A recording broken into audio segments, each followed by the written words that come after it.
Welcome to the Nerd Party.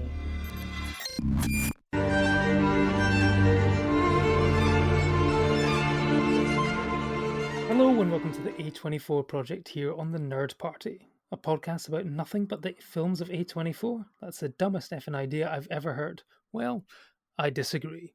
What are you listening to? That's history right there, an oral history, if you will, of A24, and we are nearing the temporary end with 2 episodes to go until they either buckle and put Green Knight onto POVD, or at least commit to a release date in cinemas. Cinemas, do you remember them? They're a thing, right? I think you went to one, didn't you? Of course, I'm here as always with Lee Hutchison. How are you? Yeah, I'm really good. I mean, I've put on a nice red dress, so yeah, I'm feeling comfortable, feeling good, and ready to go. Excellent. On today's episode, we are reviewing Uncut Gems and In Fabric, but first, it's time for a spot of A24 news. Things are starting to heat up in the world of news, and we've got a few little tidbits to share with you. First of all, we have the news that Emma Stone has signed a first look deal with A24 and her production company Fruit Tree, and they're going to distribute the first 2 projects with A24. First one being a film written and directed by Jesse Eisenberg, When You Are Finished Saving the World. That's apparently going to star Julianne Moore and Finn Wolfhard, and also the TV series The Shadows. Now, neither much is known about either project at this stage, but what did you make of the news when it broke this week? We've got new content to discuss in 2021 is probably my takeaway. Yeah, it's really exciting that we've got someone like Emma Stone and Jesse Eisenberg, 2 really great sort of millennial era talents. And that seems to be sort of the natural gravitation for people like that to end up making A24 films either in front of or behind the camera. So yeah, it seems like kind of natural bedfellows. So yeah, it'll be interesting to see the content they're making. It seems that A24 is continuing to sort of roll out their TV content, and I'm interested to sort of see what Emma Stone kind of does with this. This is obviously, she's not someone I sort of consider much beyond an actress, so it'd be really interesting to see what sort of content she wants to produce. Obviously it doesn't seem like it's just content starring her. It seems like she's really wanting to kind of expand a portfolio. So yeah, I'm certainly curious to see what from the mind of Emma Stone is going to kind of come to Apple TVs, films in the coming years. Absolutely. We get a bit of a mini Zombieland reunion via the medium of A24. So it's going to be interesting, yeah, exactly to see what happens in that. But, before they get round to distributing that, they do have a backlog of films to get through. I know we're all waiting for a new date for Saint Maud. Luckily for us in the UK, it's been distributed by Studio Canal, who sensibly went for an October date time with the horror Halloween theme, and it looks pretty safe that we're going to get it then. US, who knows? And of course, there's also the Green Knight that we're looking forward to, which is, I would say, actually rather conspicuous by its absence from the Venice and Toronto Film Festival lineups that were announced recently. But one film which did screen at a festival earlier this year was Zola, and that was picked up by A24, and they dropped the first trailer for that this week, and it's looking very interesting, sort of very much in the realms of teaser land, I would say. But if anyone's sort of dug into the real life story that inspired this, I think we're set for a crazy ride, aren't we? Yeah, this trailer really pissed me off, to be honest, Alice. I watched it back 3 or 4 times and then sort of refreshed the comments and kind of was following any sort of A24 notifications, because the trailer sort of ends with this coming soon, then it sort of back deletes and then says coming next, and then deletes and then says like coming soon. I'm like, is this like a kind of announcement that's going to drop on VOD? Is this going to be a surprise drop on iTunes or Apple TV next week? I really don't know what was going on with that end of that trailer, but it really infuriated me because this is a film I'm really looking forward to. I remembered sort of the whole Twitter thing back when it kind of happened. I need to refresh my mind from it, but I was really interested in it at the time. And then when it was announced that they were making a film about a Twitter thread, I was like, I'm open to that. And then it's got Riley Keough, who's becoming one of sort of an A24 regular, Nicholas Braun, who I love in Succession, and a new score by Mika Levy. It seems like it's going to be perfectly up my street. And just for that couple moments, I thought I was going to get this film potentially this week or have something to look forward to really soon. Instead, I just have as you say, sort of an ultimate little teaser trailer that just wets the whistle a little bit. Yeah, because, I mean, back when lockdown first happened, I think A24 pretty much said that they were committed to the theatrical experience and wanted to stay on that. There was a rumor, I think, at one point they were going to hold off First Cow. I mean, I think it maybe got like a couple of weeks in cinemas before it ended up going into lockdown, and there was a chance that it might have gone back into cinemas whenever they reopened. I guess they sort of looked at the lay of the land and figured it's not going to be any time soon, particularly in America. So it's now dropped onto VOD. So I've got that lined up to watch ahead of our well, final episode. Well, final episode for a wee while anyway, before we take a well-deserved break, perhaps. So we've got that. But at the moment, yeah, there has been not a whisper of any sort of dates and stuff. And I just wonder if that sort of whole coming soon, coming next thing was a sort of deliberate sort of up yours to everyone who's been crying on a daily, constant basis for them to release Green Knight and other A24 films on VOD. Yeah, exactly. But they are moving ahead with other projects at the moment, and there was a wee teaser this week going up on the A24 Twitter account in that something called Has Been Hotel is going to be coming to a TV online streaming channel soon. And I don't know much about this one, but I think you're more up to date with down with what the kids are listening to and watching to these days, aren't you? Yeah, I'll give kind of a brief plot description if you're not familiar with it. So the series focuses on Charlie, the princess of hell, and her quest to open a hotel for rehabilitating demons. So hell suffers from overpopulation, and heaven solves the problem by routinely exterminating demons yearly. Charlie, who has grown up in hell, wants to find an alternate solution to the mass slaughter, so she opens the Happy Hotel, which aims at teaching demons and sinners to become better people. So, yeah, I watched this. I discovered it was a bit of a surprise one. It obviously dropped last week, and there seemed to be a hell of a lot of buzz for something that I'd never heard of in my life. And I discovered it'd been on the go for a little while. There was a pilot which is up on up on YouTube. I think it's been viewed 4 million times, which is kind of like a standard number we get for this podcast per episode. But I watched it this morning, and it's probably very similar to these kind of Rick and Morty kind of adult cartoons. It's high energy and high intensity, and it was very easy to lose track of what was going on.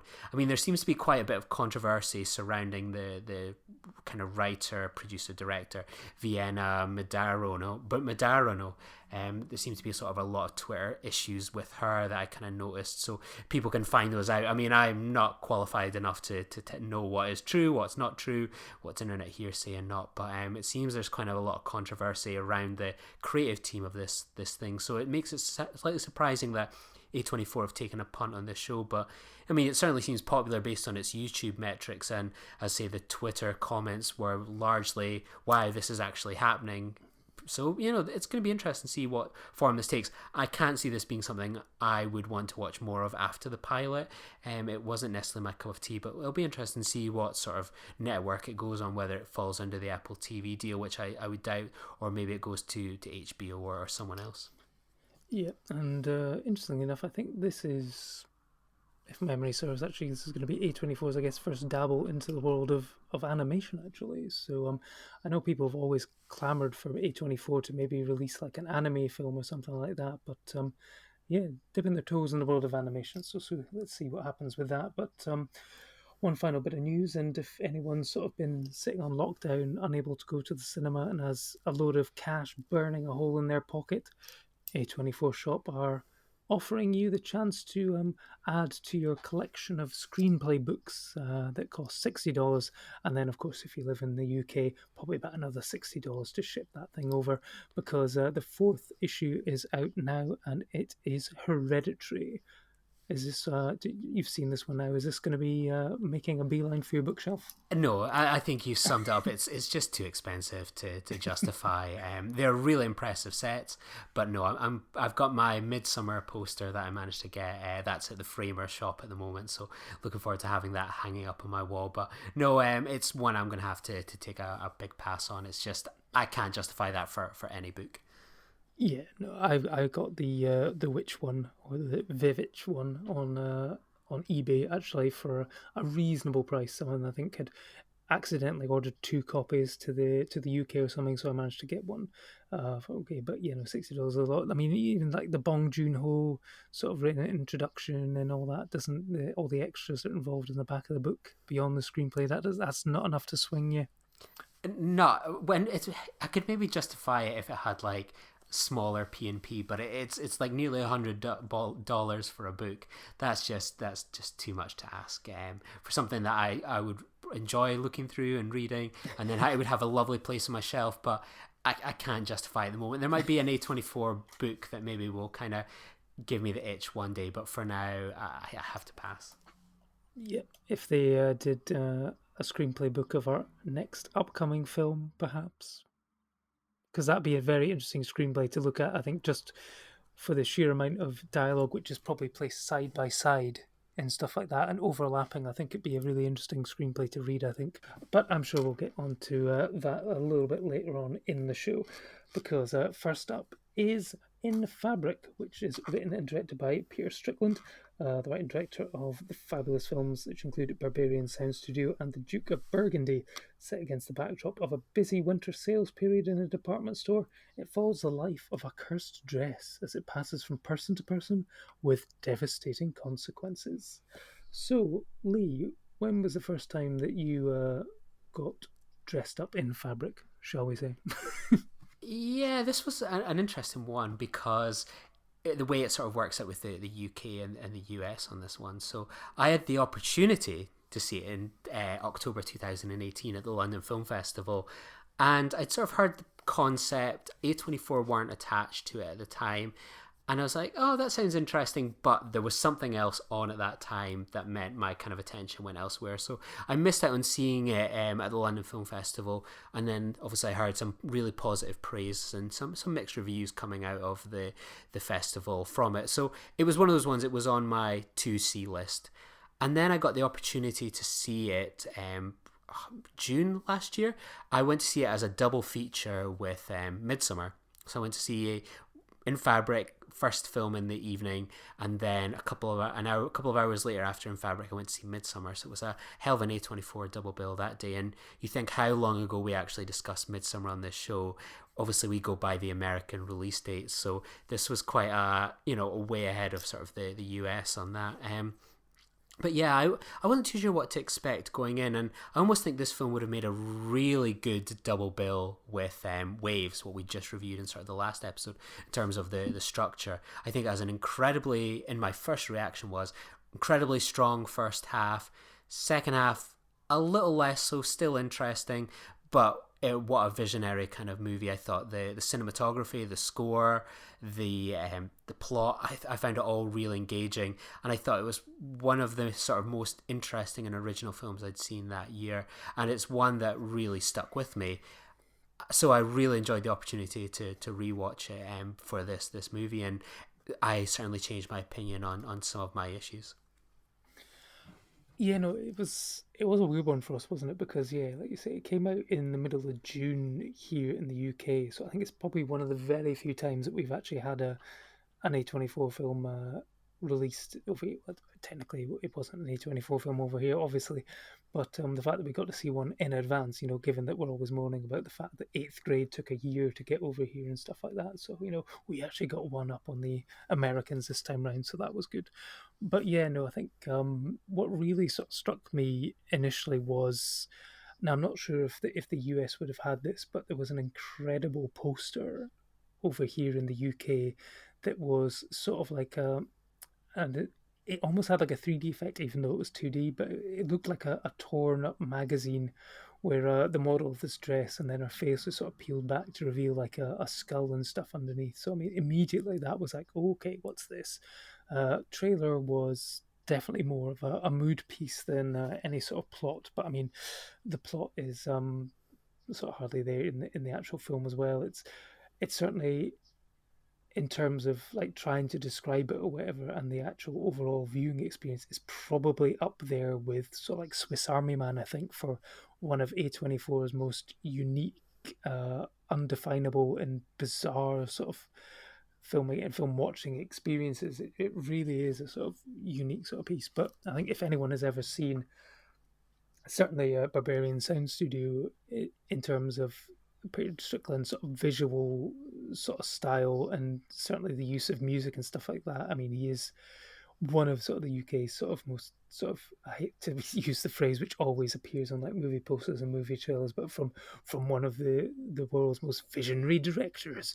But I think he has a style all of his own, and it's uniquely suited to something like this. And I mean, it is a really sort of bizarre story because it is essentially a killer dress moves from person to person. And when you hear that, I mean, it's certainly when you're watching the film, it doesn't play out the way you would expect.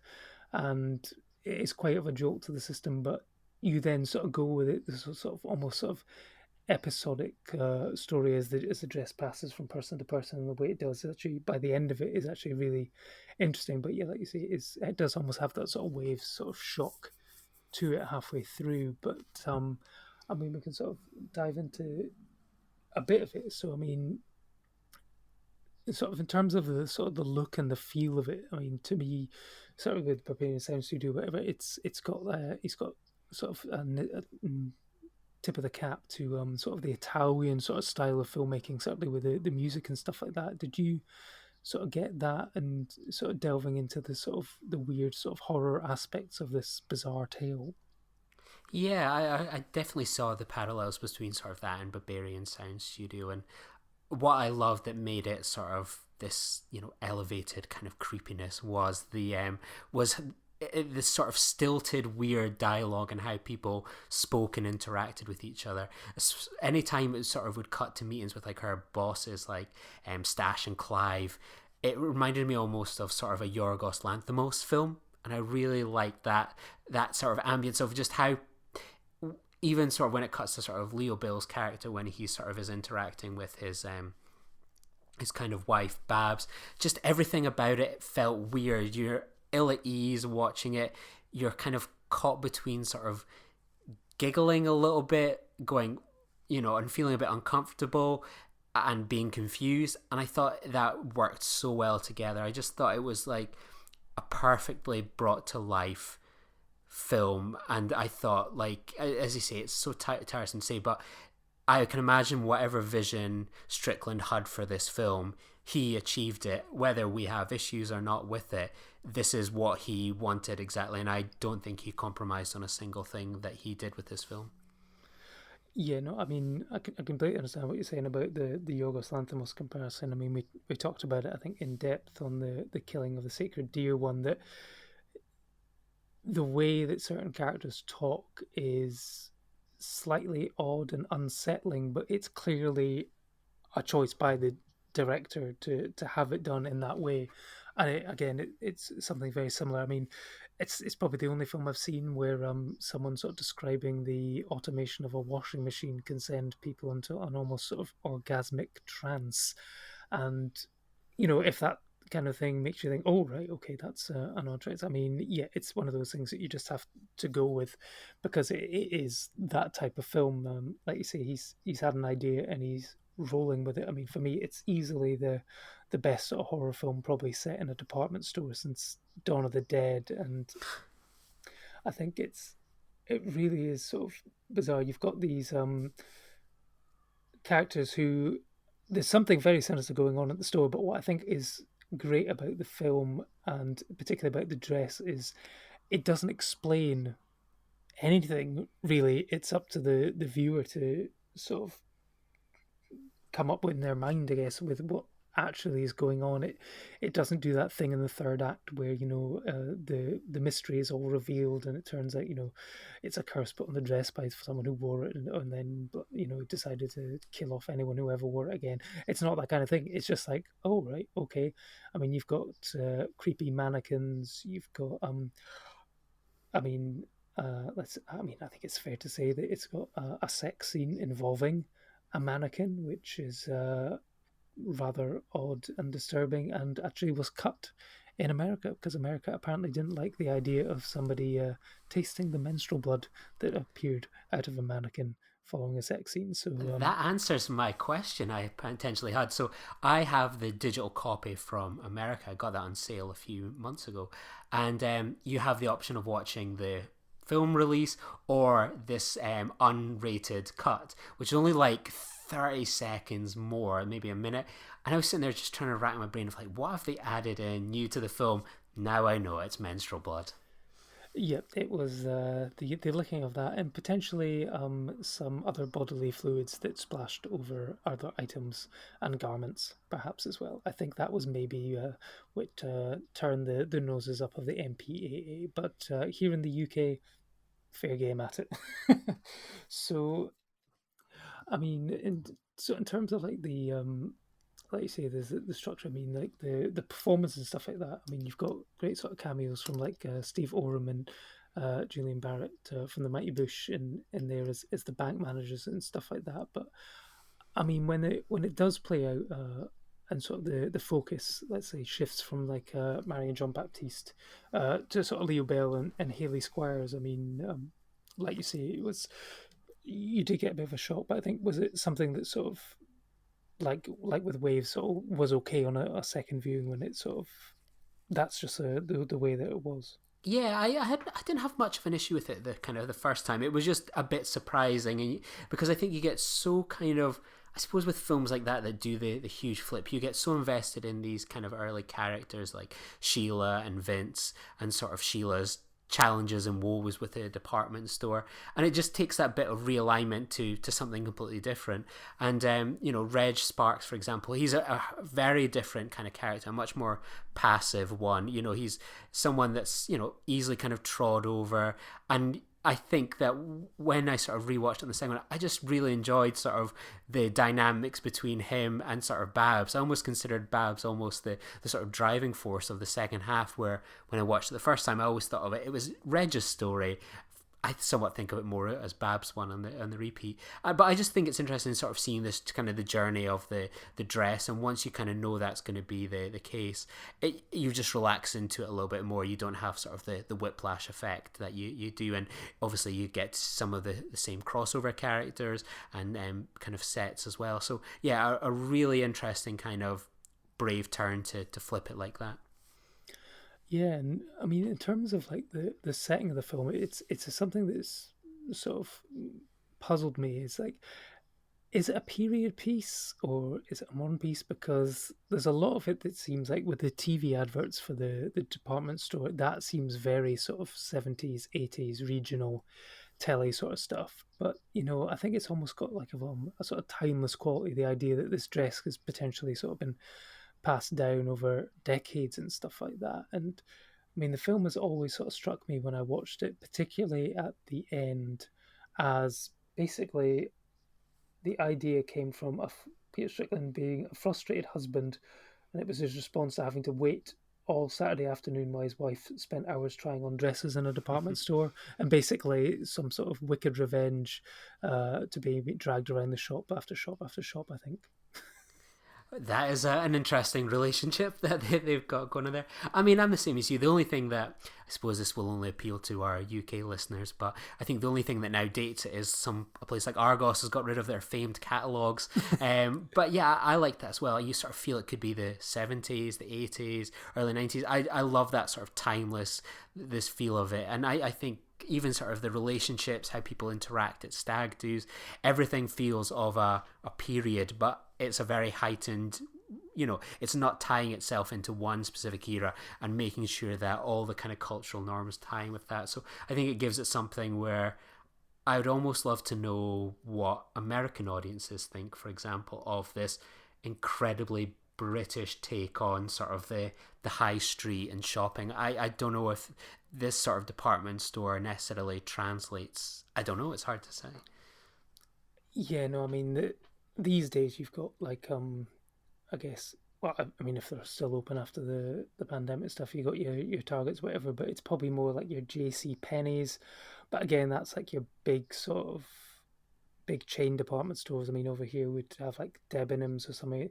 This is more akin to something sort of regional or like a smaller scale. House of Frasers, we're really sort of hammering home the UK references on this one. But in America, please let us, if you're listening, please let us know what the US equivalent to a House of Frasers or a Debenhams is. We're keen to know.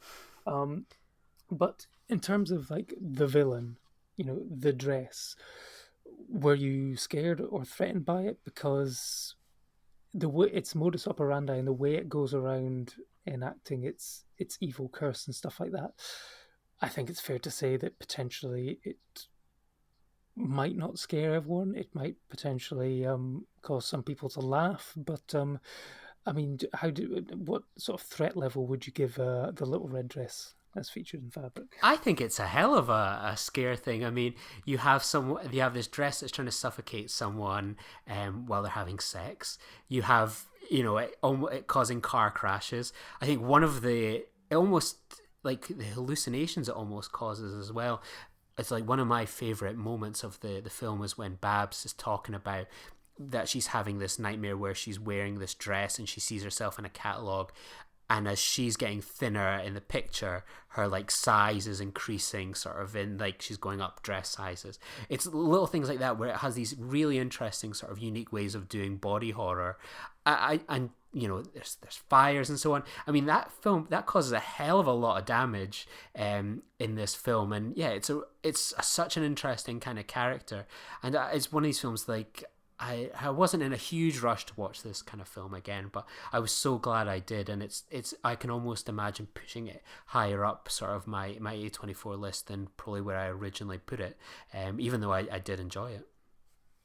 Yeah, no, that's the great thing about the project is the fact that we get to go back and revisit some of these films and yeah, it's almost watch them with sort of fresh eyes and a more critical eye. But it's always nice when there's something which is a mild enjoyment on first time. You sort of get something new out of, but it's certainly one which I would highly recommend because certainly on paper and even by like the marketing materials, it might not be first choice for a lot of people. They might be put off by the idea of a killer dress movie, but trust me, it's especially if you're a fan of like the sort of 70s 80s sort of giallo movies and stuff like that. I think it's got a real sort of style, or I mean it's probably almost like a horror version of Are You Being Served?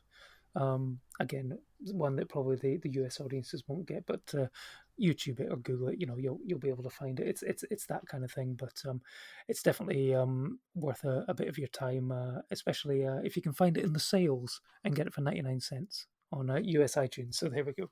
But next up is a biggie. It's a big one, and it is 2019's Uncut Gems, written and directed by Josh and Benny Safdie, the follow-up to Good Time and the second film of theirs from A24, starring Adam Sandler, Kevin Garnett, Lakeith Steinfeld, Idina Menzel, or what was the name that John Travolta called her again? Oh, I can't remember. It'll come back to me. Julia Fox, and of course the legend that is Wayne Diamond. With his debts mounting and angry collectors closing in, a fast-talking New York jeweler risks everything in hope of staying afloat and alive. Well, this is a film that we've discussed a fair few times on Filibuster, but I think we've actually staved off giving our full opinion on the A24 project until now. So, Lee, what was the first time that you saw Uncut Gems, and did it live up to your heady expectations? The first time I saw this one. Yeah, we saw this one together. So this was the surprise film at the London Film Festival. I think it landed on Passover Day, so the Safdie brothers weren't there. And I was like 99% sure the whole run up to that festival that it was going to be Uncut Gems. And then I can't remember if it was you or some of our friends that were like, could be Parasite. And I was open to the idea of it being Parasite. I would have loved to have seen Parasite, but I wanted to see the Gems because it was going to be coming to Netflix in the UK. I thought this could be my one and only opportunity to see it in a cinema, a guarantee banker. And we were sitting in this cinema, I think like 10:30 at night. I interviewed Steve Coogan earlier in the day. I think you had just been to see what's his name, Ant-Man. Oh, Paul Rudd. You had just seen Paul Rudd. Those are pretty unique evenings in itself. Ones you would say that could have been the highlight of the year. But sitting in this huge cinema, the director comes out to introduce the film. You know, everyone's joked it could be Cats, and then she goes, unfortunately, the directors couldn't be here. And I think that was the moment I was like, jackpot, baby. It's directors. It's got to be the Safdie brothers. And then we got this introduction of the Safdies and Adam Sandler sort of in one of these diamond districts introducing the film. And I could have just died of happiness in that moment. It was one of my favourite things I've probably ever seen in the cinema in terms of like an experience. It was like a visceral overload. It worked on every sort of sensory level. My heart was racing, I was stressed, and I love when a film completely blows me away like that. I've never been more anxious or stressed watching a film, and you know that says something from the Safdie brothers. But this film is one of A24's best films, and I was so lucky to have seen that in the cinema, and I'm excited that we've got here. Yeah, no, speaking of dying from happiness, oh no, wait, we'll get to that in a bit. You know, I mean, yeah, I was the exact same. I was hopeful that it was going to be the surprise film, but I still had my doubts given the fact that I think the screening was meant to start at 9:30, and then I thought, but the film itself is like 2 hours and 15, including an introduction. That's not going to finish till midnight, and surely they wouldn't have a film finish at midnight during the middle of the week when everyone's got to try and get home and stuff like that. But then, like you say, when the introduction came up, it was like, oh yes, I mean, I don't care if I have to run for the nearest tube train and get the last tube all the way, or even a bus back to where I was staying. I don't care. I'm staying for this. And I mean, I bet there was a few people who actually walked out.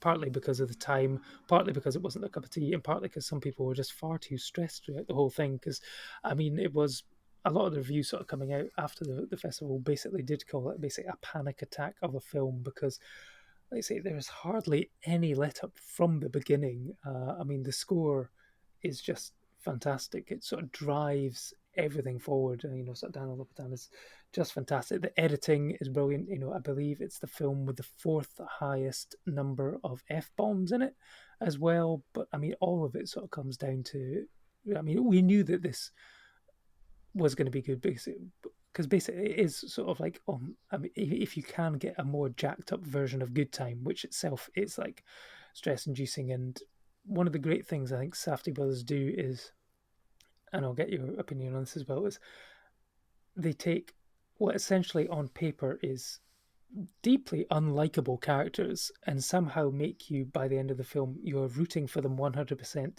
to get away with whatever they're doing. And most of the time they're doing pretty unconscionable things as well. And, you know, part of it is down to the Safdie brothers, part of it down is to the actors, which they do. And it's something they did with Robert Pattinson in Good Time, is they take someone who is maybe best known for other things and show a completely different side to them. I mean, let's dive into Adam Sandler's character and performance because, you know, at one point he was rumoured he might get nominated for an Oscar. Sadly, it didn't happen, but he did win the Independent Film Awards for Best Actor and gave a fantastic speech where basically this is the year that every person's going to be known for losing to Adam Sandler. So, I mean, what did you make of his casting? Because, you know, apparently this film was held up for many, many years because the Safdie brothers were adamant that they wanted Adam Sandler to play the role. He turned it down before, but then it turned back up on his desk. And I think his wife basically read the script and said, you need to do this. You know, he was famed for his Netflix comedies, which are of questionable quality. And I would love to see the faces on people who enjoy, say, murder mystery, who find out there's a new Adam Sandler movie on Netflix and got Uncut Gems instead. So, I mean, what did you make of his performance in this? Yeah, this was one that I had zero concerns about, and I was really actually happy with the casting. I mean, it's the kind of cliche thing to say that once you sort of see something like Punch Drunk Love, you know, Paul Thomas Anderson is probably one of my favourite all-time directors. A Punch Drunk Love, he delivers such an amazing performance in that, one of high intensity, one of seriousness, one where he can thread the line between that and comedy so well. It's just ultimately he needs to be put in the hands of a really good director, and you know it's the same with a lot of actors. I mean, he's appeared in some amount of nonsense, but you know he was always an amusing kind of actor as well. You know, things like Happy Gilmore, Little Nicky. You know, these are films where people like, you know, your Paul Thomas Andersons, your Quentin Tarantinos, you know, real cinephiles, looked at that and went, that guy is a great actor. I want to work with him, or I want to talk about that film, or be inspired by it. So, the casting of him in that was like, it would be the same as anyone being cast, whether it was a Saoirse Ronan and Lady Bird or something like that, going, yeah, of course, like that is going to be the best person for the role, zero issues. So yeah, I think he delivered probably his best performance. And when I watched it the other day, I'm boggled that he missed out on the Oscar. I think it was probably one of the best performances of last year, without a doubt.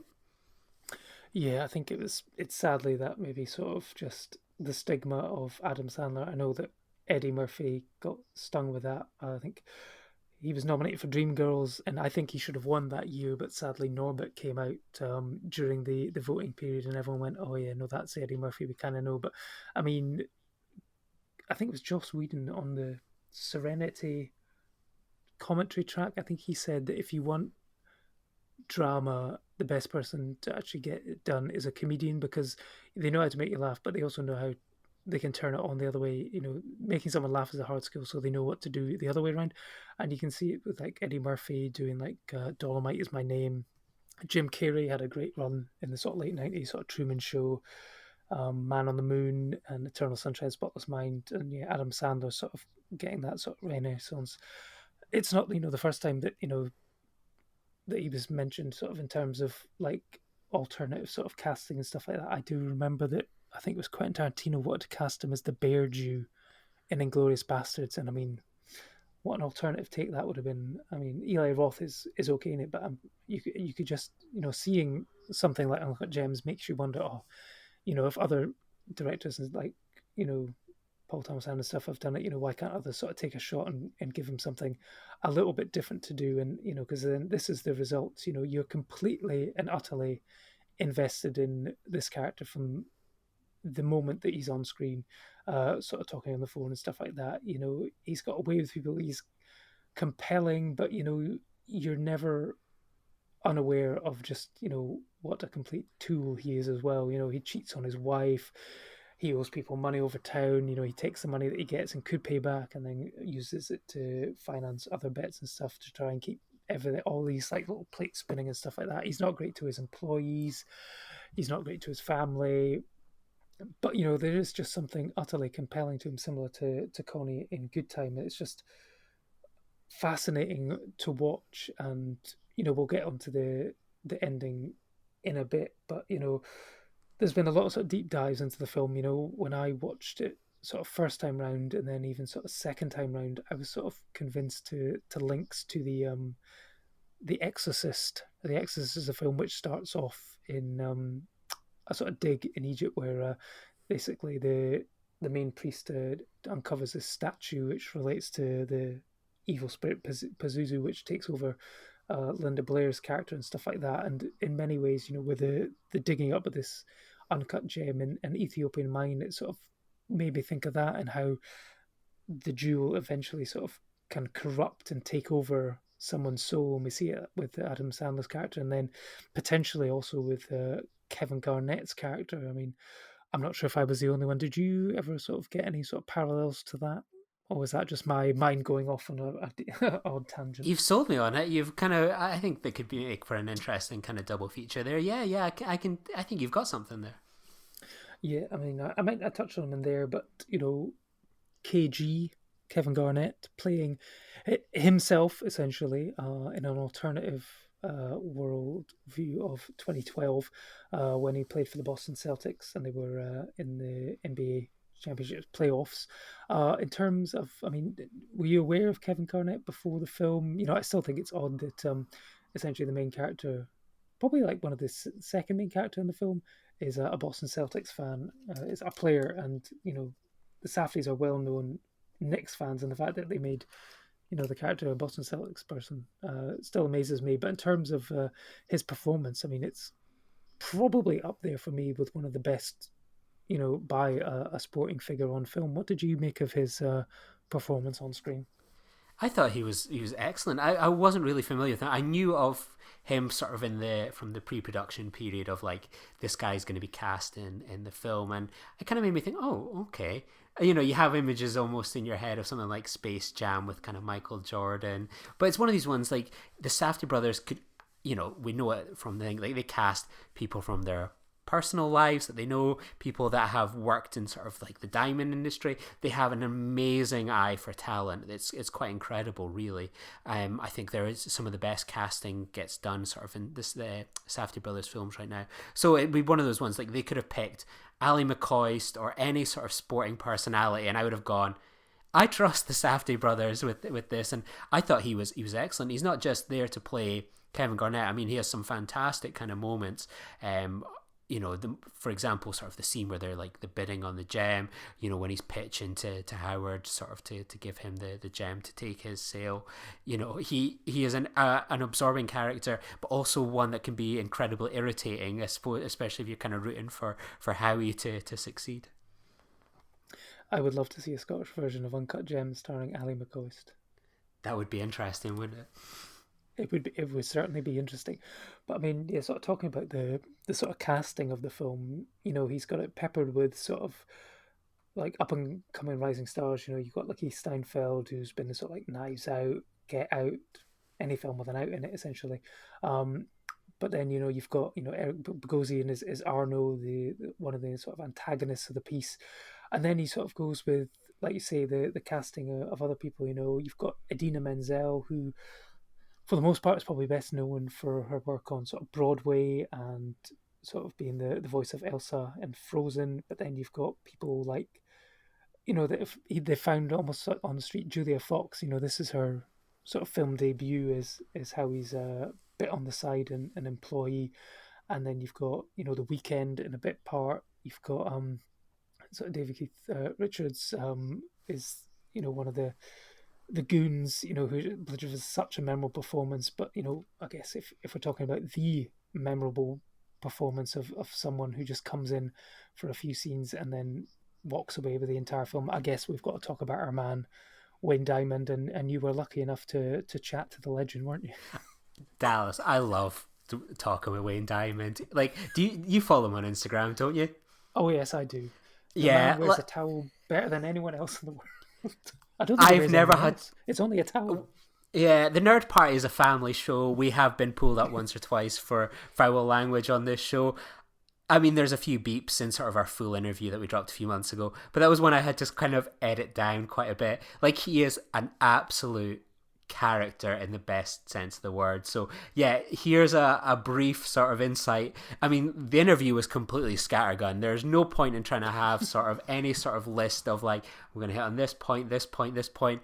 You know, prepare to just go on a wild ride with Wayne Diamond as we sort of talk about his appearance on Uncut Gems. And if you want the full story on his life story, check out the full episode.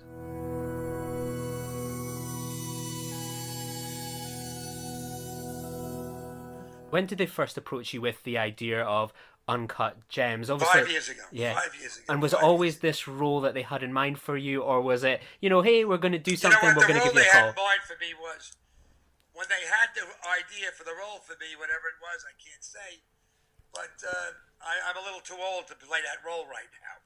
But they called me right away. We got a role for you, Wayne. Come on down, do a screen test. We need you to do the whole thing. So I went to Jennifer Vendetti, who's a terrific #1 cast director in New York. She says, "You're the guy." I mean, she liked me, you know. I did one of the scenes, and after that, they said, "You're in," and they were just the greatest. I did the movie, I did the part, but you know what? One guy, Ronald Bronstein, who wrote the screenplay, said, "Wayne," and who I know since he's a little kid from Oceanside, Long Island, he said to me, "Wayne, nobody's ever going to forget your role in this movie." I said, "This part, 20 minutes of the movie? Come on. I mean, I really had for the fourth largest part, believe it or not. I mean, in a movie, if you think about it." And I said, You're crazy. I mean, look what I'm doing here. Carry bags, whatever I did. And it turned out that I can't go anywhere without nobody recognizing me.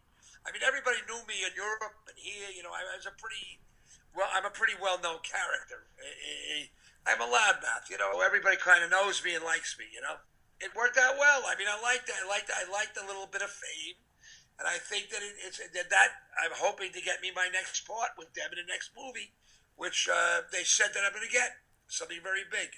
touched on it there that you're well known, but then this film has skyrocketed you. There's something about you that people, hey, that's that guy from Uncut Gems, that last 20 minutes. Who's that guy? Who's that guy? Who's the guy? When was the moment because you... I have a look and I talk funny, and I'm like, people like me. People think I'm like, they used to call me the legend in New York and in Miami and in St. Tropez. Hey, there's the legend, And now it's like worldwide. I'm like so happy. It's like the greatest. And I'm a nice guy. I mean, I don't want to hurt nobody. I just want to make people laugh.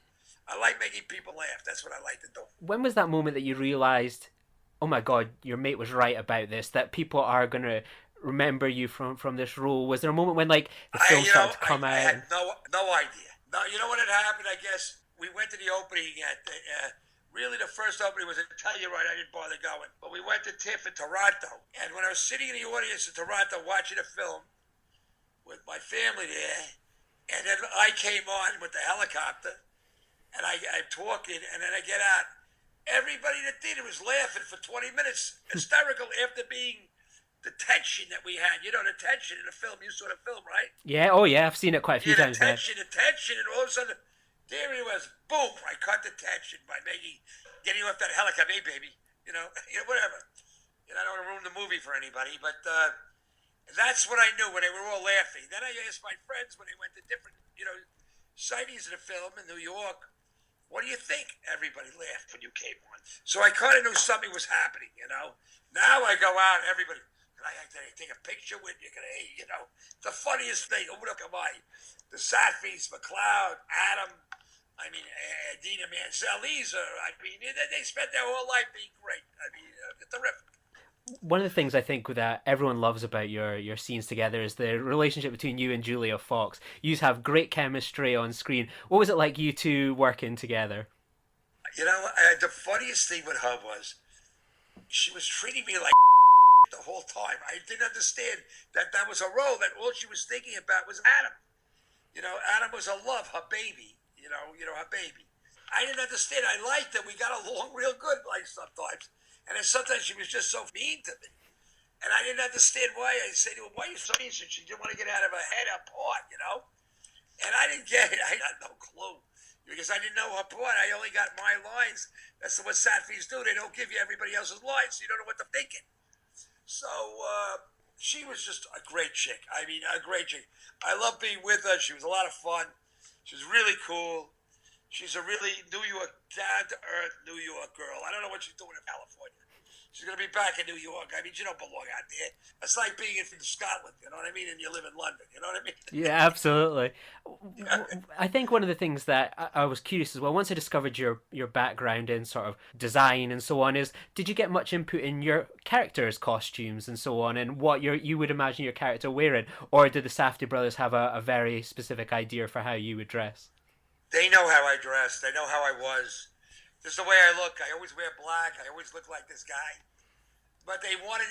All of a sudden, Josh tells the fashion director that he should be wearing leather pants. This is a joke.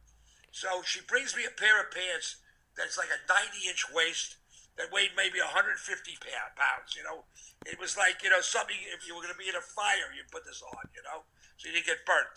I just said, hey, I'm not wearing these. I'm wearing my black jeans and what I'm wearing, and I wear my chrome heart, my long jacket, a nice, beautiful scarf, and that's it. And they went along with it because I wasn't going to wear that. I would have sweated to death, weighed so much. I like leather pants, but I'm a little old now, You got to nicely mix it up as well. You got to wear the leather pants, and then you get to wear that towel. You rock that towel. Yeah, the towel's important. Hey, let me tell you. When I had a body, baby. Gained a little weight over the last few years. You know what I mean? They made me push my belly out. They made me look like a fat. They made me look like Green. My buddy Green from the stores in London. The one thing I thought was fantastic as well was sort of like, your character clearly leads this high lifestyle. What was it like sort of putting yourself into that kind of character? Was it quite easy to kind of adopt into, or was it sort of like, wow, I'm going to be in helicopters, casinos, I've done all penthouses? that before. I was a degenerate gambler. I lost hundreds of millions of dollars in the casinos over the years and playing cards.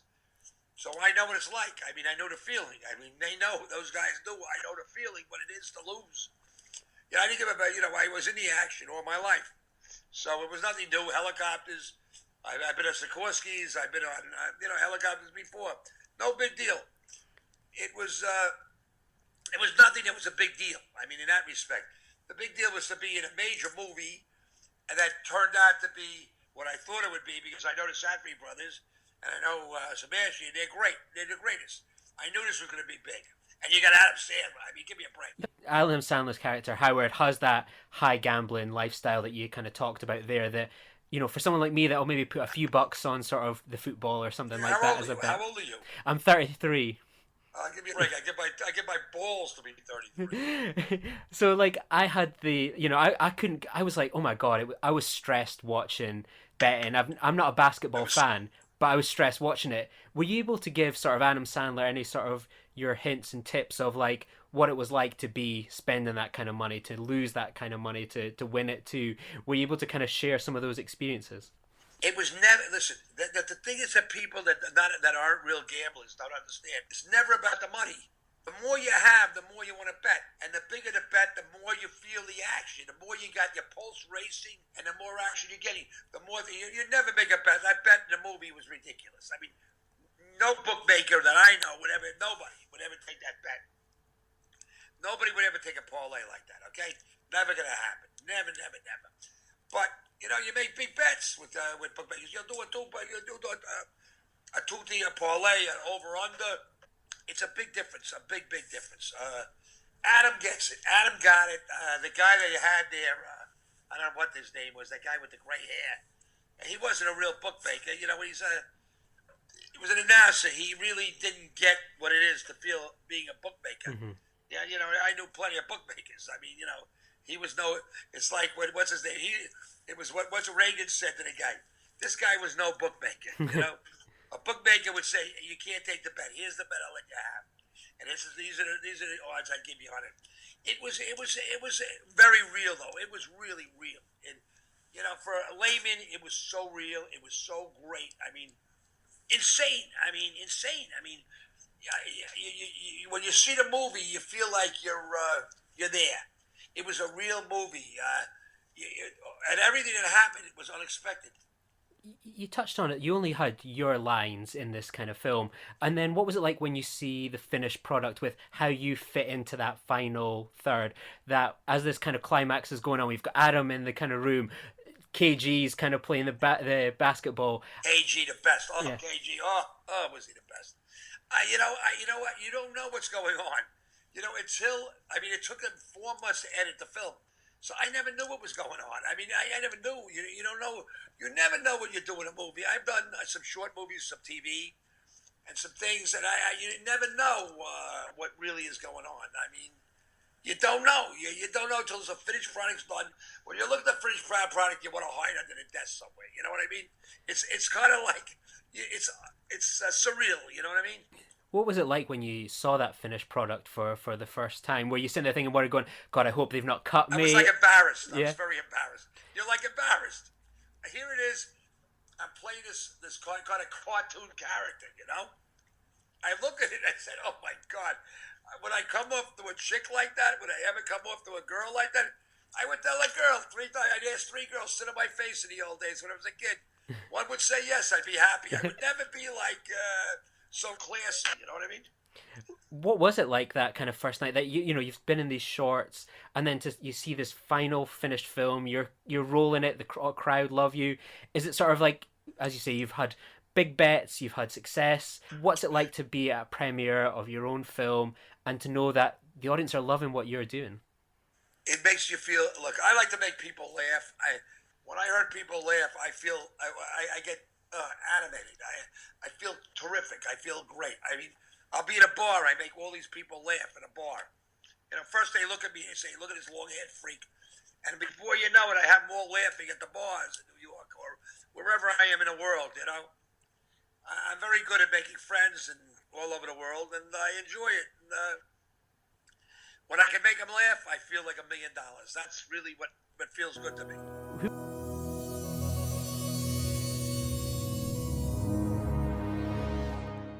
So there you go. You're going to check out the full episode now, given that tease, aren't you?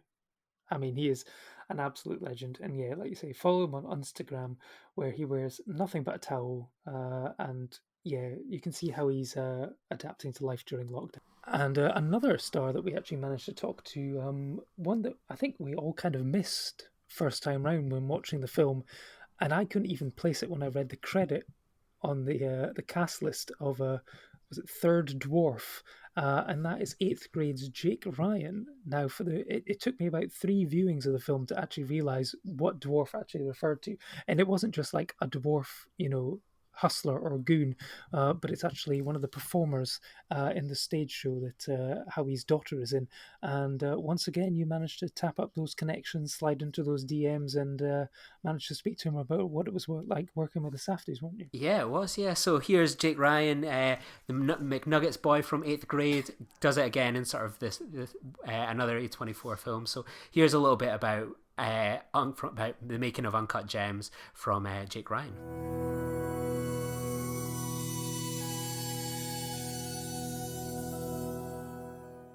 One of the things that surprised me in your post sort of 8th grade career, and it was I was watched Uncut Gems last October in the cinema, and I was just like processing the film, like, wow, that was something special, that was incredible. And then I noticed Jake Ryan as Dwarf 2 in the credits, and I was like, is that the Jake Ryan from 8th grade? And I go on to IMDb as I'm sort of walking home, and I'm like, yep, that is Jake Ryan from 8th grade. How did this role come around? Because it's such an interesting credit there on your IMDb, there in the film as Dwarf 2. And I suppose for people that might not be familiar with that scene, or maybe they kind of missed it, can you tell people a bit about your role as Dwarf 2 and how it came around? Well, I can try. It was at that very same screening where I met the Safdie Brothers. Well, just Josh, actually. So my brother was there as well. We were just trying to mingle, but eventually just decided that there was an after party for the screening. They had like popcorn, drinks. Although I'm still underage, but I couldn't drink. But I didn't drink any. Anyways, we were trying to mingle, and suddenly, I think we ended up talking to Josh Safdie. He had like this very scruffy beard, and I don't know, we were talking about like this scene from his childhood where he was at his house or his apartment or something, well, when he was younger. His dad was in the bath. He was with his friend, his dog, and his dad. His dad was in the bath. Sorry if this is kind of gross. His dad was in the bathroom, and his brother, his friend really had to go, so he had to go like right there on the like right in front of the bathroom. And his dad opened the door, and then his dad accidentally stepped on the you-know-what's-it, and then he blamed it on the dog, and then he realized that it was actually his friend, and then he chased him all around the apartment complex, and we had like a good laugh at that because it's such an interesting story. So then he came up, he asked me and my brother if we wanted to be in his new movie. Like he asked us if we played like basketball or something. And me and my brother looked at him, and I go, no, not really, because I'm not a liar, because I'm not very athletic at all. He's like, no, that's fine. I just want to put you in my movie. He was just like complimenting me and stuff like that, and made me feel nice. So then he went over to my mom. He was talking to Fred's mom, I think, and my mom was questioning the legitimacy of the situation because, again, I don't really know who people. I tend not to know who people are, which is probably for the best, just so I have like an authenticity to myself, or just so I don't get intimidated or nervous around anyone. So eventually, he was talking to my mom, saying like, I want to put you in my movie. It has like Adam Sandler inside of it. It has like Adam Sandler in it. And she's like, oh, okay. It's like, yeah, and he's like, yeah. We'll keep in touch. So a little while after that, I think it was like 6 months. I just got back from LA, and wait, was it? Okay, so we went through like the entire process, and we decided that I would just star in like a cameo role for Uncut Gems, which was an actor playing a dwarf. I still actually haven't seen Uncut Gems yet because I've been a little busy, but I only spent like a day there. I only spent like a day there. It took like 2 or 3 hours putting like all the makeup on and the nose, and they were gonna put me in like teeth, but it was uncomfortable, and they wanted to understand what I was saying, and it was cool. I didn't really know why Adam Sandler was dressed up like Neo from The Matrix, but it was very pleasant meeting him. What were the Safdie brothers like as directors? Were they quite? I can imagine them being quite different to some of the talent that you've worked with before. What makes the Safdie brothers so special? I mean, it's great to see them getting the acclaim that they've deserved for years with Uncut Gems. It was interesting because there were just two directors for the price of one, so they both had like their own outputs and stuff. So they both had like their own ideas, and they sort of like experimented a little bit. And with Uncut Gems, like as I say, you've not seen it yet. Is it something that's on your like watch list to check out to see how you fit into this film and so on? Because I love the film. I would love to sit down and watch it with you with some chicken nuggets. Yeah, that would be nice actually. Where would we meet up if that were the case? That's true. I suppose there is a huge ocean and then a huge American, country that divides us. That's a good point. Well made. See, there you go.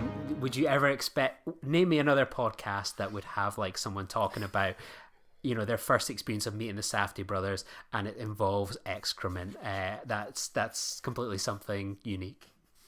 World exclusive here, boys. World exclusive. Why is IndieWire and Premiere Magazine not reporting on that interview? Baffling. Did you do an audiogram of that clip, though? We will make sure there's one that goes up for that. Exactly. There you go. That's what we need to do.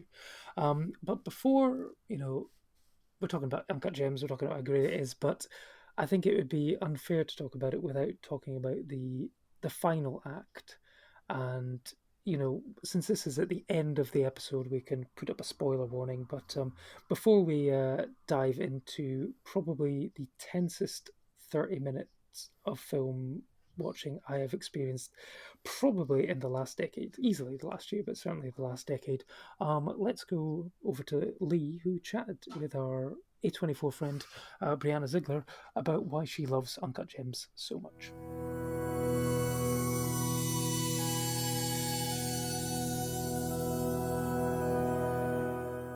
Before sort of Uncut Gems came along, had you seen much of the kind of Safdie brothers' work? Before I watched Uncut Gems, I had only seen Good Time, and I actually watched it over the course of like 2 days, so I didn't really I think I wrote it in my Letterboxd review that I was just super distracted when I watched it, and I didn't and watching it in like 2 weird chunks just didn't gel for me. So I was just like, I'll revisit it like some other day. But yeah, then I watched Uncut Gems and I revisited Good Time and I loved it. I watched it all in one sitting and I loved it. And then after Uncut Gems, I watched a couple of their other movies as well. But I wasn't super familiar with them beyond Good Time before I saw Uncut Gems. What was your first experience like seeing Uncut Gems? Were you anticipating this film, or was this just something that you were going to go check out anyway? I had been anticipating it. I had heard about it suddenly in like August or September, whenever it premiered at Toronto, I think. And I think it was slightly before that when like the lineup was released, and I saw people like clamoring about Uncut Gems. And I was like, I have never heard of this before. I don't know what any of you are talking about. I like couldn't care less.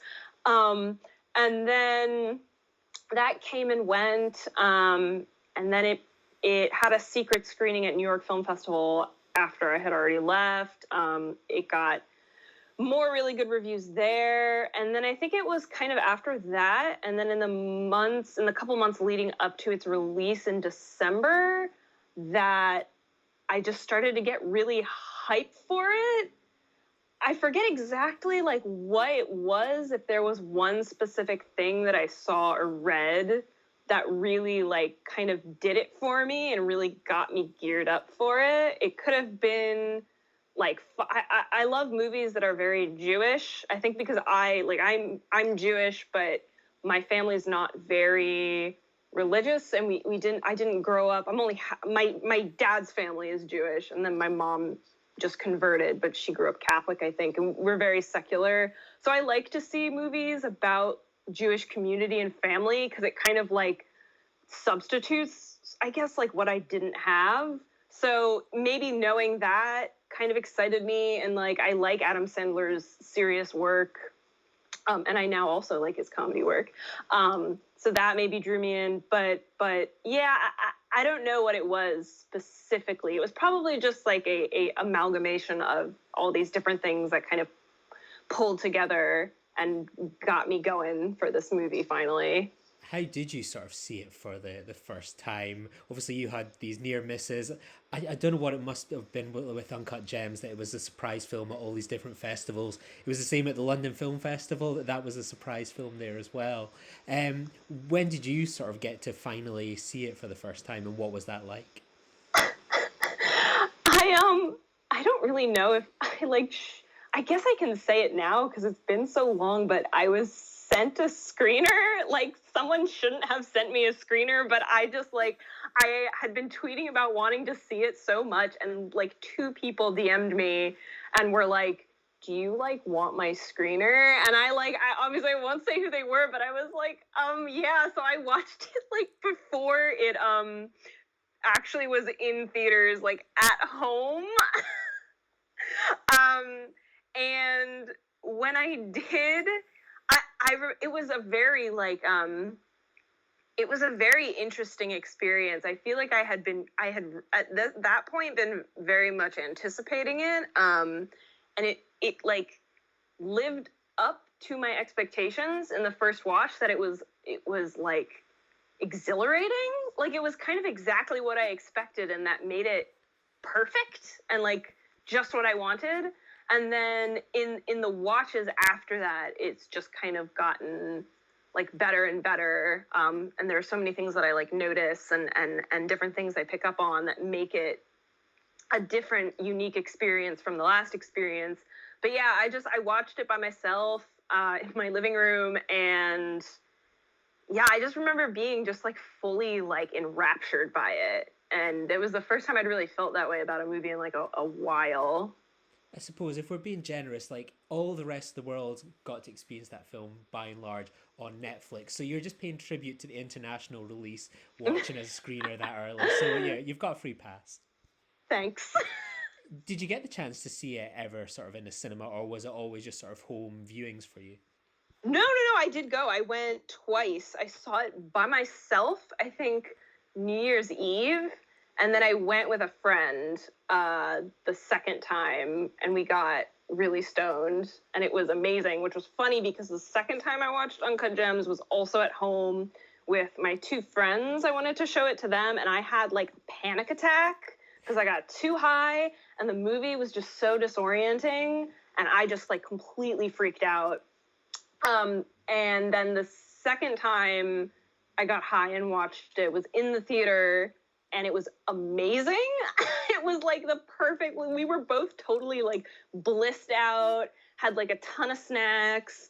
We were like reclining in the big like AMC chairs, and it was like a completely different experience. But yeah, I saw it twice in the theater, and it was just great. It was definitely better, I guess. Maybe not better, but I don't know, because it's great to me anytime I watch it.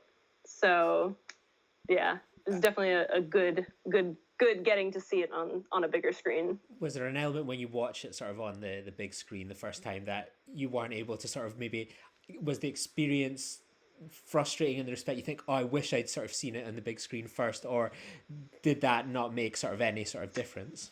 No, it didn't. I feel like I kind of preferred watching it first in a very intimate way, actually. In just in my living room with just myself on my couch and the lights off. It felt like it was just me and the movie, and we were like having this sounds stupid, but we were having this like moment with one another, and it just felt really intimate. But then seeing it up on the big screen with like people around me like guffawing and getting angry at it and like laughing and not knowing what the fuck is going on was also like a great experience. And there were moments that like at home alone I laughed at and that people did not laugh at or enjoy in the theater. So that was also very interesting. I think I had a very similar experience to you. I saw it like at a surprise screening. It was like 10:30 p.m. at night. People have paid like £25, £30 to see this screening. Like they're taking a gamble on what it's going to be, whereas I was 99% sure it was going to be Uncut Gems. Quite surreal watching people get up and leave, or seeing people like watching Twitter reactions afterwards. So you've got like this huge screening room and then people coming out going, that was a terrible film, how can you show that as a surprise film? But then I was the same as you. I got to see it a second time in the cinema, and I find it quite interesting when you watch it a second time. I don't know about you, but I kind of relaxed into it more, and I was more interested in watching and listening to how the audience react to certain parts and how would the audience respond to the end. You sort of feel like a bit of a voyeur, I think, in a second screening. The ending, like, for sure, like, I think both times, like, when he gets shot, I think the second time I saw it and he gets shot, someone, like, audibly went, like, what the fuck? Like, someone, like, exclaimed, like, in the empty, or not the empty theater, it wasn't, like, packed, because, like, it's not really, like, it was never packed when I went to see it, because it's just not really that kind of movie, but that's why I kind of wish I had been able to see it at, like, a festival screening, because I would have been so interested to be in a packed theater and to feel like that much of a communal reaction, and just I can just imagine all the varied reactions from people like in this huge crowd, because when I went to see it, it was just like, you know, like kind of people here and there, but yeah, I remember hearing someone like really like yelling out loud when he died, which was funny. What gets you going back to watch it so many times at home, going to see it multiple times at the cinema? What is it about this film that seems to just really click with you? What do you get out of these constant viewings of it? I actually wrote about this in an essay I did for Film School Rejects, but I think I kind of just, I mean, it's a very like unique world. Like it's obviously drawing inspiration from like a lot of different things, and so is Howard's character, but ultimately it just feels really unique. Like it doesn't feel like there's anyone quite like Howard Ratner, and it doesn't feel like there's any one cinematic world that's quite like Uncut Gems.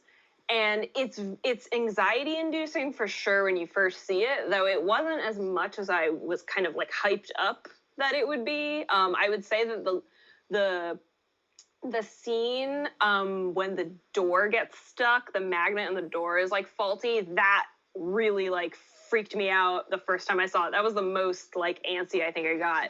But then after that first watch, and the more times you watch it, it's just kind of like a obviously there's choreography that goes into this, but it just feels like this ballet, this choreographed dance, like, and it's almost like relaxing, knowing exactly what to expect, because then I can divert my attention to so many other things that are going on in the movie. Like I can focus more on Howard and Julia's relationship, or Howard's relationship with his son, or his two sons, which each watch I find like a little bit more interesting, how like detached he is from them, and just it's like I take it in as this whole one cohesive, beautiful thing, and I'm also admiring all the many little beautiful things that go into making it what it is.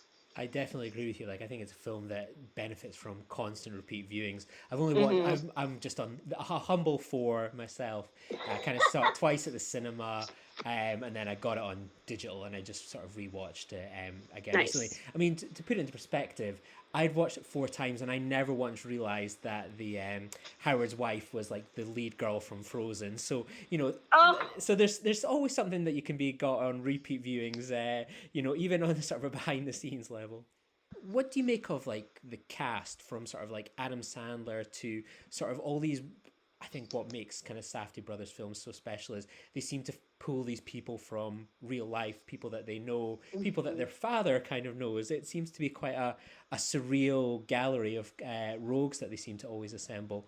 What was your take on the cast? It's amazing how they can get these people just off the street and they all give amazing performances. Like, they just feel so natural. And the world then feels so lived in. Like, nobody feels out of place. And like for example, like the guy who plays, oh my God, I forget his name, but Keith Williams Richards, who plays the heavy who ends up killing Howard. He was they just found him on the street and they were just like the casting scout or whatever. She was like, he looks good. But it was funny because I read an interview with him where that had happened to him before, where someone tried to get him into a movie because of just how he looked. So I thought that was pretty funny. But I mean, he's incredible. Like the guys in the, one of the Diamond District jewelers that Howard goes to when he pawns the ring, like those guys, like were just pulled from the Diamond District. And I read about how the one brother wanted to do it, but the other one didn't, and like trying to get both of them to do it. And like the guy at the Mohegan Sun that Julia like sits with for a little bit when they're watching the game, and he's kind of they're talking about the game together. Like I read I think one of them posted somewhere, I don't know, like the texts that they had trying to get this guy to be in their movie, and he's great too. Like the way he is very like safe, I feel like, for Julia. He's the safe, not threatening guy. He's not trying to hit on her. He's genuinely trying to help her and wants her to be okay. Like that whole scene of them together is such a microcosm of like different things going on. And then Adam Sandler is just perfect for the role. I was talking about him last night, about his performance in the Meyerowitz Stories and how he's able to so perfectly encapsulate these like volatile but very like, I guess this performance is less tender than like Barry from Punch Drunk Love and Danny from Meyerowitz Stories, but his comedy and his comedy personas primes him for these roles like so perfectly. What would you say would be like the highlights of the film for you? What are some of your favorite moments that you kind of keep going back to or have become sort of, you know, favorite bits for you? I love the Passover scene at Gooey's apartment. I just love that kind of like depicted. Like I just love seeing that kind of like tradition, that ceremony like depicted on screen, because I feel like you don't see a lot of like Jewish ceremonies and traditions like depicted in movies. That's why I really like A Serious Man too. So I like that scene just for that reason. But then I love like every scene with Kevin Garnett. I think he's amazing. I think the delivery of all of his lines is so good. When he's introduced to the gem, the way he connects with it, you just like, it's like he's been acting his whole life. And I mean, that's kind of goes back to, you know, like just the way the Safdies can get these performances out of people who have never acted. And yeah, Kevin Garnett is, all of his scenes are like stand out to me. I love when he confronts Howard and Howard has his this is how I win monologue, and he's like, I feel like you've been giving me the runaround. I love his delivery of that line. He's great, but it's hard to pick like one specific scene that I really like, because it just all goes together so perfectly. It's just all one big continuous win. for me. Were you much of a basketball fan before kind of this film? No, not at all. Kind of any basketball I'd watched was probably like Space Jam in the 90s. So it was yeah. I don't know about you, but I was so gripped by that final kind of game when you're watching it. Did you sort of, as a non-basketball fan, did you get sort of absorbed by it and find yourself becoming like a Boston Celtics fan? It made me want to be a basketball fan. It made it like I don't have any interest in sports. I don't care. But it made me want to be the kind of person that cared, but I can't bring myself to be. Although I did buy a pair of those A24 basketball shorts. So I'm not using them for basketball. I'm using them to simply sit around in my apartment. But, the thought is there. That's how you win, I guess.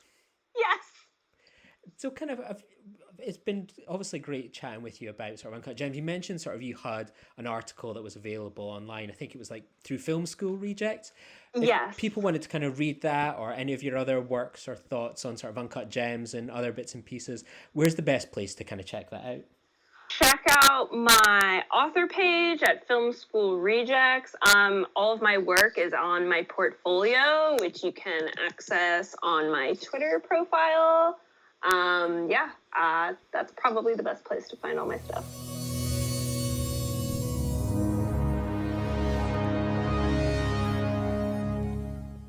So there we go. Thanks, Brianna, and great to have her on the show again. I mean, let's get into the final bit of the film, shall we? Because I think it's fair to say you experienced tension, nothing like it, and I'm keen to get your opinion on it because essentially, I mean, if you haven't seen Uncut Gems, pause, go away, watch it on Netflix. You can now watch it on Netflix all around the world. It is on the US as well. Or if you happen to have it on DVD or Blu-ray from America, go watch it, come back, and let's get into it. So, to set it up, Adam Sandler's how he finally, after much confusion and misunderstanding and happenstance, finally sells his Uncut Gem to Kevin Garnett and gets $175,000. And then at this point, he can pay off Arno. He can pay his debts. But essentially, during the point of conversation with Kevin Garnett, he basically gets himself all worked up and goes, you know what, this is me. This is how I win. And bets it all on Kevin Garnett in Game 7 of the semi-finals of the NBA for the Boston Celtics to win on a 7-way parlay. At this point, he could win over $1 million. He gives the money to Julia. She goes off to a casino and places it. And at this point, everyone in the cinema was basically putting their head in their hands going, oh, there is no saving this man. He can't be helped. He's his own worst enemy.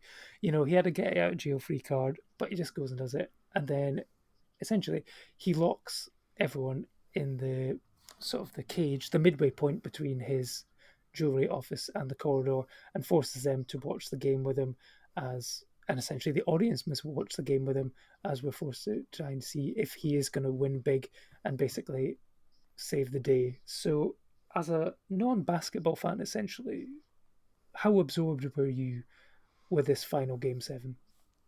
Dallas, I'm going to pose a question back to you, which will answer my question.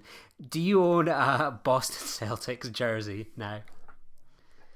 I do. I own an authentic Game 7 Kevin Garnett winning basketball jersey, yeah.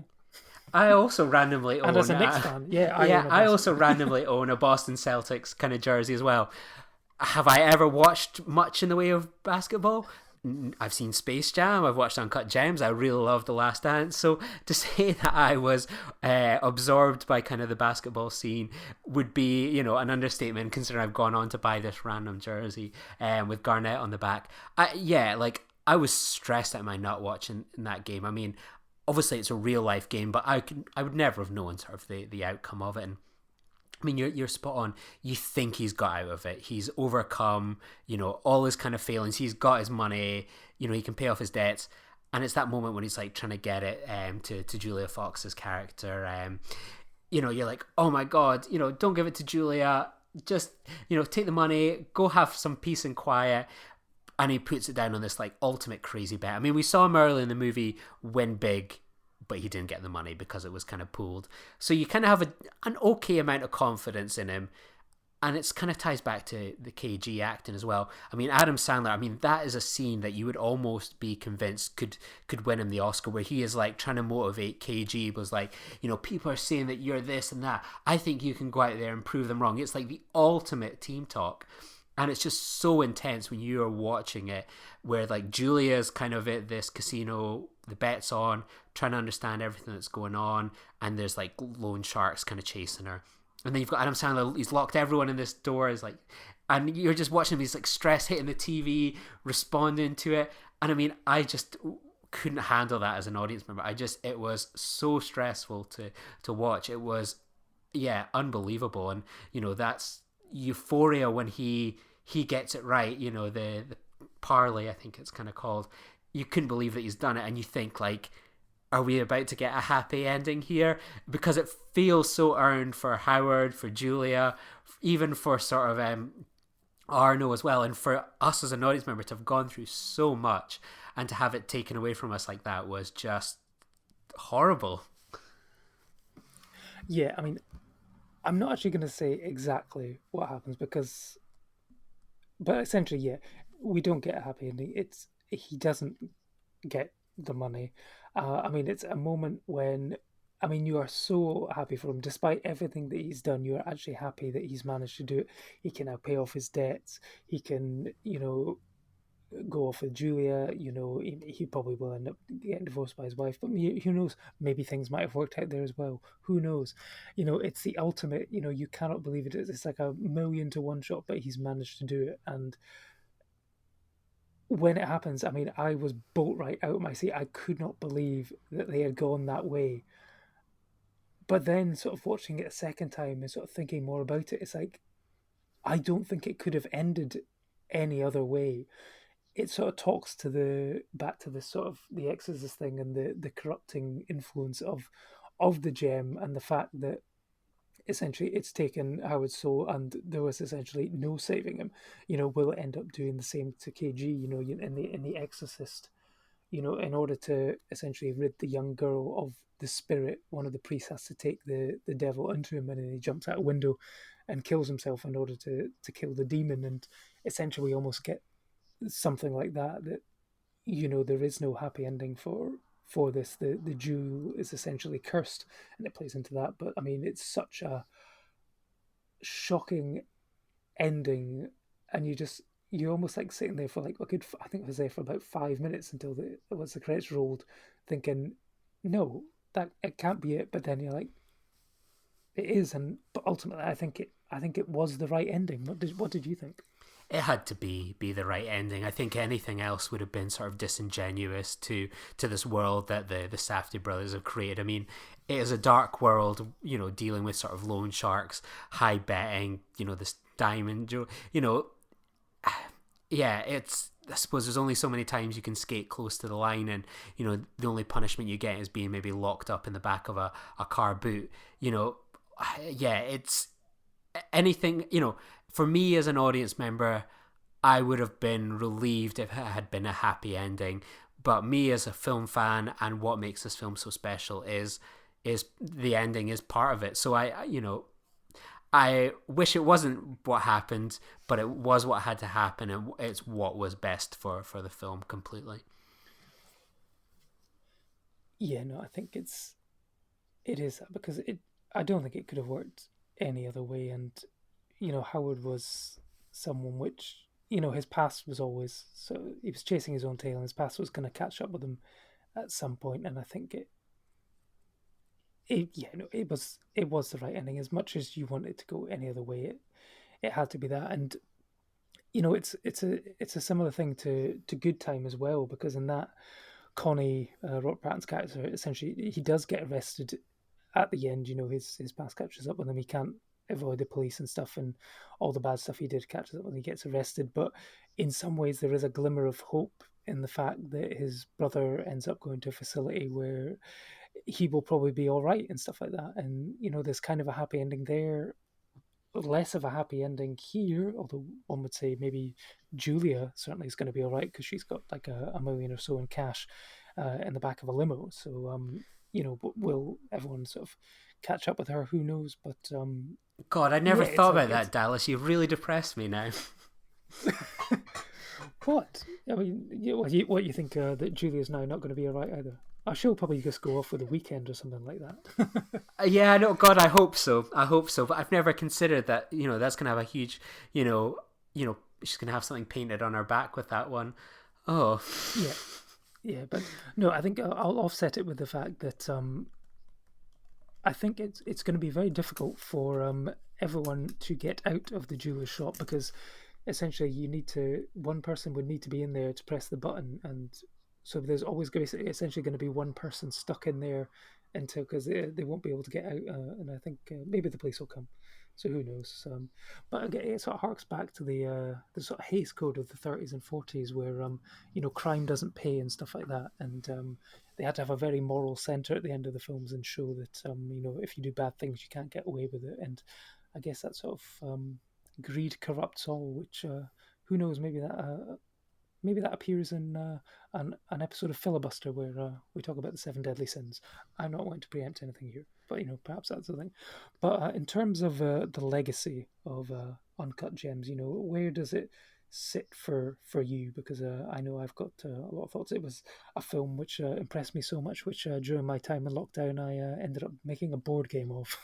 Yeah, I mean that's the stuff about it. We talk about some of these films, for this podcast is equally about shining the light on things like In Fabric, some of these lesser known kind of A24 films, and people love these movies like Uncut Gems, Midsummer, Hereditary, Lady Bird. I mean, it's reflected in sort of like the Etsy and Redbubble market, I think, what A24 movies kind of break out. I mean, the amount of kind of artwork, creative things that movies like Uncut Gems kind of produce, they seem to really resonate with people. So, I think Uncut Gems, I mean, I think it made the most money of an A24 film. I think it made over 50 million at the box office, which is huge for them. I think it's third behind Hereditary and Lady Bird. So the fact that because it was only actually really released properly in the US, it had a very limited release due to the Netflix deal around the world. So the fact it made $50 million is testament to its quality, I think, given the fact that it's not your typical Adam Sandler film as well. And the fact that it's gone onto Netflix pretty much in every other place on the planet apart from America. Like, you had a limited run in some select cinemas here, but it was a Netflix kind of production. So I think things like that, I think this is one that people will continue to find, to love, and I think it's when people now associate A24, a film like this is up there top of the pile with something like Moonlight. Absolutely, and it's one of the big films, but it's got a lasting legacy. But will that lasting legacy take shape for the 2 films which we're going to have in a couple of weeks, which is going to be the last 2 films until they pull the finger out and release Green Knight and Saint Maud, and those 2 films are going to be Kelly Reichardt's First Cow, and then also the wild documentary Boy State.